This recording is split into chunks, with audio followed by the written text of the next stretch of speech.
राज्य शासनाने मागील निवडणुकीच्या वेळी लाडकी बहीण योजना आणून प्रत्येक महिलेला 1,500 रुपये देण्याची योजना आणली, पण ती योजना आता त्याच महिलांना कठीण झालेली आहे.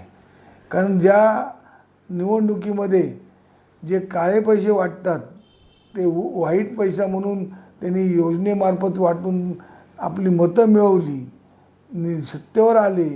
पण सत्तेवर आल्यानंतर ज्या महिलांना आता सोसावं लागतं आहे, त्यांच्या असलेल्या कुटुंबाचं जे गणित ते पूर्ण कोलमडलेलं आहे. कारण आज या ठिकाणी बघितल्यानंतर गॅस हा 1,000 रुपयावरती जाऊन पोचलेला आहे. 2 वेळा गॅसची वाढ झालेली आहे. त्याचबरोबर असलेल्या जे असलेले कडधान्य किंवा जीवनावश्यक वस्तू, तेल म्हणा, अन्न म्हणा, यांची तर महागाई गगनाला भिडलेली आहे. आता या सर्व गोष्टी असताना या असलेल्या शाळा सुरू झाल्यामुळे आता मुलांच्या शाळेच्या फी, ज्या असलेल्या व्हॅनच्या फी किंवा त्याची असलेल्या ड्रेस, पाठ्यपुस्तकं, या सर्व एवढे दर वाढलेले आहेत. ते दर प्रत्येक लोकांना न सोसणारे आहेत. म्हणजे शासनाने एका बाजूनी महिलांना काहीतरी सरसकट ज्यावेळी निवडणूक होती त्यावेळी दिली, त्यातले जवळजवळ 51 लाख महिला रद्द केल्या. त्यातले 16,000 पुरुषांनी जवळजवळ त्या महिलांना मिळणाऱ्या योजनेचा लाभ घेतला आणि जवळजवळ 21 लाख महिला या शासकीय, निमशासकीय असलेल्या कर्मचाऱ्यांनी लाभ घेतला. म्हणजे शासन किती शासनाचा भोंगळा कारभार होता हे यातून दिसते. आणि आजही ज्या लाभार्थी महिला आहेत त्यांनी KYC केली तरी त्यांना पैसे येत नाहीत, पण शासनाच्या तिजोरीतच पैसे नाहीत. कारण शासन एका बाजूने जनतेला पैसा वाटतो आहे असं सांगते आहे, आंबा बागायतदारांची तर पूर्ण चेष्टाच केलेली आहे. अशा परिस्थितीमध्ये शासन जे कर्ज काढते लाखो रुपयाचं, ते प्रत्येकाच्या डोक्यावरती कर्ज शासन ठेवते आहे.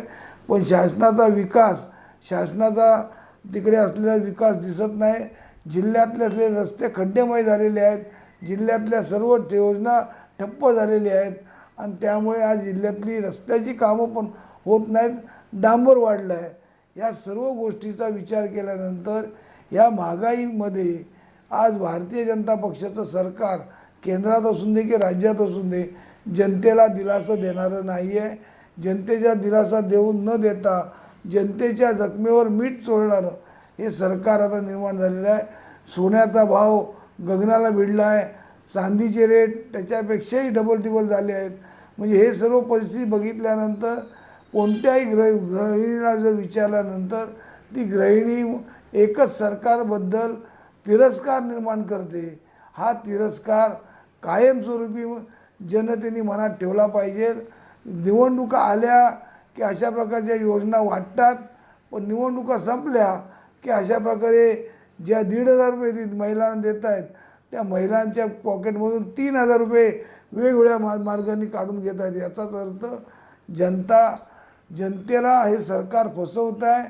सरकारमधले मंत्री फसवत आहेत. मुख्यमंत्री, पंतप्रधानपासून सर्व फसत आहेत.